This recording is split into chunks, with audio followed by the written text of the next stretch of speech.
नमस्कार. आपण पाहता जनसेवा न्यूज. मुख्य संपादक गणेश शिमजलवाड.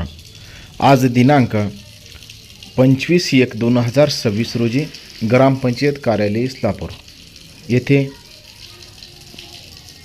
जलजीवन मिशन योजना ही 1 ते 2 वर्षापासून राबवण्यासाठी प्रयत्न करत आहे किंवा सुरू आहे काही काम, परंतु हे काम 100% पूर्ण झाले नाही.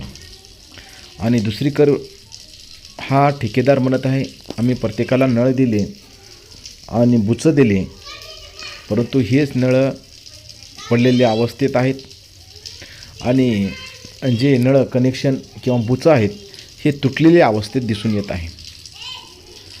त्यामुळे आणि या योजनेअंतर्गत जे शासनाचा उद्देश होता स्वच्छ पाणी जनतेला पाजवावा, परंतु इंजिनियर आणि ठेकेदार यांनी आपली सक्षम बुद्धी न वापरता भ्रष्टाचारी मनोवृत्ती, भ्रष्टाचारी बुद्धी किंवा भ्रष्टाचार करून कशा प्रकारे आपलं घर भरावं, आपले पोटं भरावं अशी संकल्पना यांनी उराशी बाळगून वाहतं पाणी, जेणेकरून ससरकुंडी इथे मेलेले मुर्दे वाहून जातात, अस्वच्छ पाणी, घाण मलमूत्राचं पाणी, अशा ठिकाणी ही योजना नेऊन त्या जागून सुरुवात करण्याचा प्रयत्न केलेला दिसून येत आहे.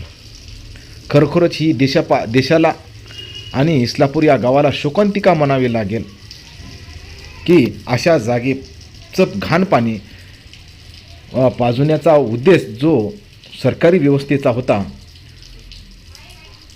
तो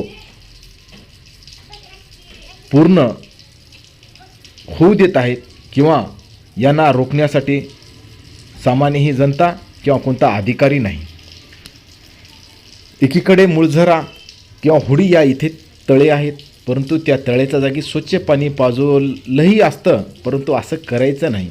कारण जे 7.5 कोटी या योजनेसाठी आलेले आहेत, या 7.5 कोटीमध्ये पैसे कसे जिरवायचे, यामध्ये कशा प्रकारे भ्रष्टाचार करायचा हेच लक्ष या इंजिनियरचं आहे. परंतु या इंजिनियर पुरवठा मंत्री, केंद्रीय मंत्री, मुख्यमंत्री यांनी जाणून बुजून दुर्लक्ष केले आणि यांच्यावर कारवाई न केल्यामुळे आजपर्यंत ही योजना 100% पूर्ण चालू नाही. त्यामुळे ही योजना केव्हा चालू होईल यांची प्रतीक्षा जनता करत आहे. आपण पात्रा जनसेवा न्यूज लाईक करा, सबस्क्राईब करा. जय भीम, वंदे मातरम.